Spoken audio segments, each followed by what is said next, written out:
सोचना पड़ेगा, हम सबको अपनी सोच बदलनी पड़ेगी। सर दूसरा एक छोटा सा सवाल सर, एक और एडिशनल छोटा सा सवाल था सर, एनटीपीसी और आरआरबी एग्जाम को लेके आपने मीडिया में भी आया, आपने तो बहुत सारे सभी लोग ये प्रश्न पूछे हैं, उससे पहले मैं स्वयं कह देता हूं, बराबर, कि बहुत लोगों के मन में प्रश्न होगा। सर उसमें एक छोटा सा टाइमलाइन देगी करिएगा, क्या कोई डेडलाइन आप तय करेंगे कमेटी रिपोर्ट आने के बाद कितनी देर में निस्तारण कर?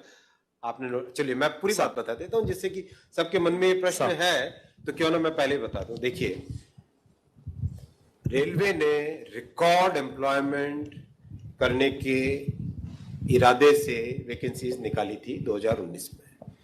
रेलवे की नौकरी आप सब जानते हैं बहुत ही लोगों को पसंद है, क्योंकि एक स्टेबल ऑर्गेनाइजेशन है, लॉन्ग टर्म ऑर्गेनाइजेशन है। ये ऑर्गेनाइजेशन जिसका देश भर में विस्तार है, हर सबसे जन जन से जुड़ा है, एक इमोशनल कनेक्ट है, इसलिए एप्लीकेशंस निश्चित तौर पे बहुत ज्यादा आएंगी ही आएंगी, बहुत ज्यादा से ज्यादा नौजवान इससे जुड़ना चाहेंगे ही चाहेंगे।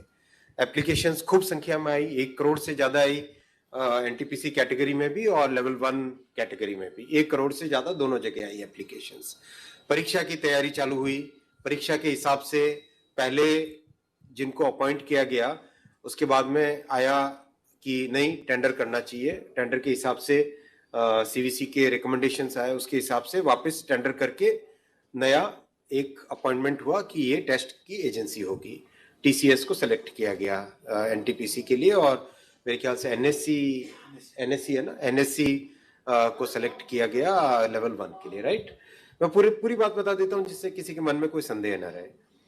एग्जाम डिस्पाइट कोरोना का जो ऐसा कालखंड था जो आप सब जानते हैं, हम सब ने झेला है उस कालखंड को, उस कालखंड के दौरान भी एकदम ट्रांसपेरेंट वे से टेस्ट किया गया।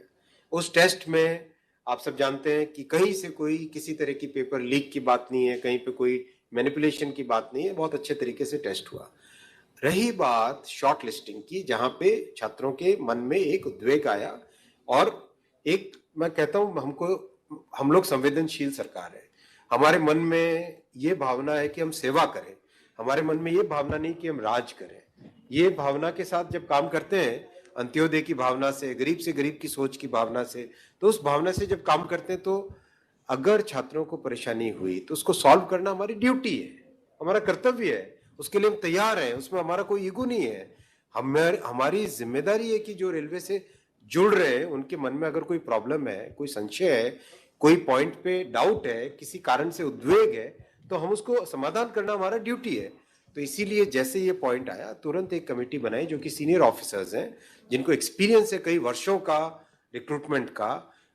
Already more than 1 lakh representations आ चुके हैं कमेटी के पास में, और कमेटी आपने नोटिफिकेशन देखा होगा, उसमें टारगेट दिया हुआ है विद इन 3 वीक्स आपको ये प्रोसेस कंप्लीट करना है। तो जैसे जैसे रिप्रेजेंटेशन आ रहे हैं उसका तुरंत उसका एग्जामिनेशन भी कंप्लीट कर रहे हैं, जिससे कि एक फेयर वे में इस प्रॉब्लम का समाधान किया जा सके। 3 प्रॉब्लम्स हैं।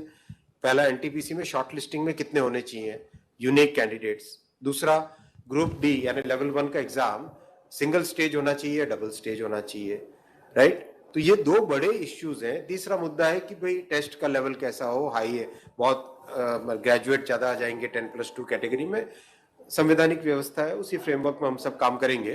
तो इन तीनों का समाधान करने के लिए हम लोग तत्परता से काम कर रहे हैं, टाइमलाइन लेके काम कर रहे हैं, संवेदनशीलता के साथ काम कर रहे हैं, सेवा की भावना के साथ काम कर रहे हैं।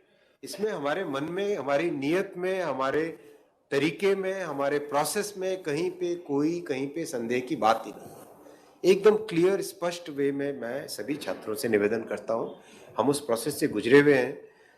जो अनिश्चितता होती है, जो माइंड में एंग्जाइटी होती है, वो मैं समझ सकता हूँ।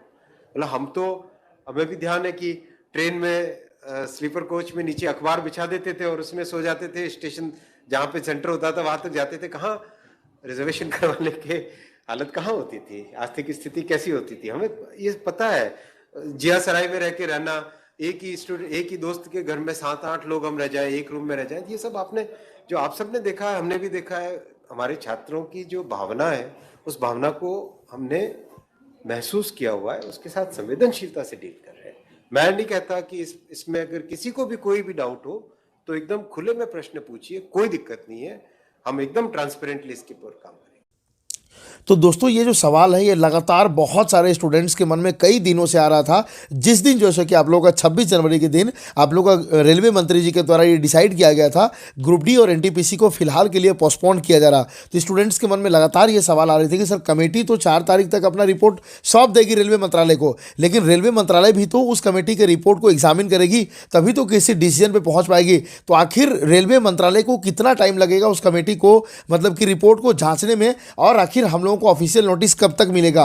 तो जो रेलवे मंत्री जी के द्वारा जवाब दिया गया है, क्या इस जवाब से आप संतुष्ट हैं या नहीं, आप लोग कमेंट करके जरूर बताइएगा। ओके, उसके अलावा 2 और इंपॉर्टेंट इन्फॉर्मेशन है फ्रेंड्स आप सभी के लिए कि कल जो है सो कि आप लोगों का आरआरबी पटना में जो हाई पावर कमेटी है वो फिजिकली जो है सो कि आने वाले हैं। तो कल मैं भी आरआरबी पटना पहुंच रहा हूं, लगभग 10:30 बजे मॉर्निंग में पहुंच जाऊंगा। तो जो भी पटना के विद्यार्थीगण इस वीडियो को देख पा रहे होंगे, आपसे रिक्वेस्ट है कि आप लोग जरूर से जरूर जो है सो कि आरआरबी पटना को पहुंचे, जहां पे कि हम लोग सबको मिल करके अपनी बातों को हाई पावर कमेटी के सामने रख पाएंगे। और जो टाइम दिया गया है वो सुबह 11 बजे से लेकर के 1 बजे तक का दिया गया है। ओके, और फ्रेंड्स कल यानी कि 2 फरवरी 2022 को सुबह 11 बजे से जो भी शिक्षकगण जो भी टीचर्स लोग पे एफआईआर हुए उसकी वापस लेने के लिए हम लोग का एक ट्विटर कैंपेन है जिसका कि हैशटैग है #रेलवे एफआईआर वापस लो। ठीक है, रेलवे में R कैपिटल है, एफआईआर सभी में कैपिटल है, वापस में W कैपिटल है और लो में L कैपिटल है। ओके, और बीच में जैसे कि यहाँ पे एक अंडरस्कोर है। ओके, और आप सभी के लिए एक इंपॉर्टेंट इन्फॉर्मेशन है फ्रेंड्स, आप किसी भी एग्जाम की तैयारी कर रहे हो, चाहे रेलवे, बैंकिंग, एसएससी,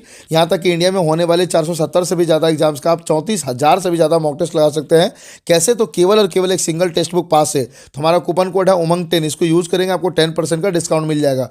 तो वीडियो का डिस्क्रिप्शन में साथ ही कमेंट सेक्शन में आपको लिंक प्रिंट किया हुआ मिल जाएगा, उस लिंक पर क्लिक करके हमारा कूपन कोड अप्लाई करके आप आसानी से टेक्स्ट बुक पास को परचेज कर सकते हैं। मिलते हैं को नेक्स्ट वीडियो में, तब तक के लिए जय हिंद, जय भारत।